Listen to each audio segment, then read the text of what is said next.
After parting with Wendell Carter Jr. and sacrificing two top-4 protected first-round picks to acquire Nikola Vucevic at the trade deadline, the Chicago Bulls proceeded to go 12-17, failing to finish in the top 10 in the Eastern Conference.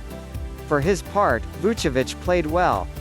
In 26 games with the Bulls, the two-time All-Star averaged 21.5 points, 11.5 rebounds and 3.9 assists per contest. But fellow All-Star Zach LaVine missed 11 straight games due to health and safety protocols, and he also dealt with a right ankle sprain. Additionally, there were too many instances where it felt like Chicago was on the verge of victory but couldn't finish the job. Trading for Vucevic was born out of a desire to establish a winning culture that can help revive the franchise. The Bulls made wholesale changes this past offseason. They brought in former Denver Nuggets general manager Arturas Karnisovas as their new executive vice president of basketball operations. Karnisovas hired former Sixers senior vice president of player personnel, Marc Eversley, to be their general manager. And Billy Donovan was named their new head coach.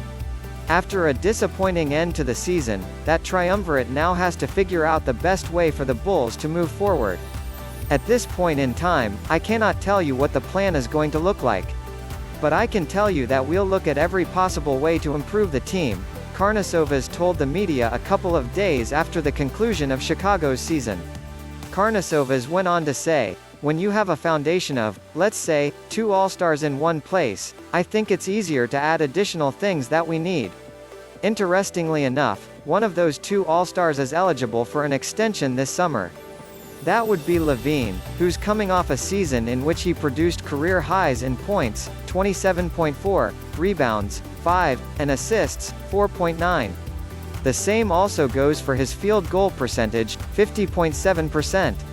Despite taking more threes than ever, 8.2, he converted them at a 41.9% clip.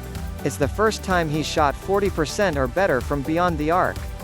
He also averaged 5.1 free throw attempts per game and raised his shooting percentage from the foul line to a career-best 84.9%.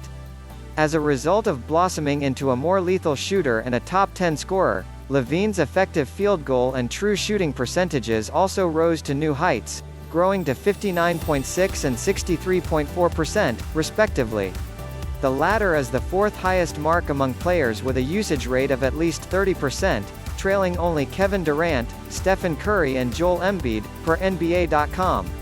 At his end-of-season press conference, LaVine made it abundantly clear he's seeking a max contract extension, saying, "I think that's what everybody wants to get paid, what they're worth. When my time comes, I definitely will get that."